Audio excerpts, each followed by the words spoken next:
সৃজনী লিখেছি, এটা আগে থেকে লেখা নয়, গত পরশু রাত্রেই লিখেছি।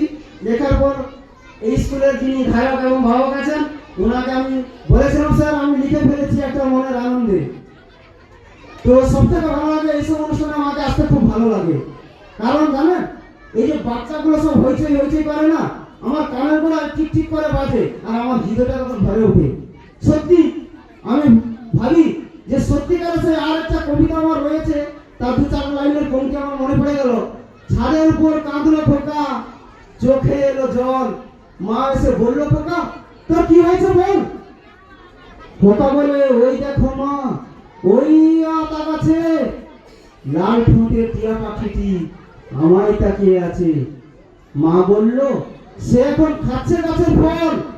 খোকা বলে মা তুই ওকে এনে দিবি বল। খোকার বায়না শুনে মা বললো আয় আয় রে টিয়ে, তোমার সবুজ দেহখানি আর লাল ঠোঁটটি নিয়ে। টিয়া পাখি করে ট্যাঁ ট্যাঁ, নেই যে তার দেখা।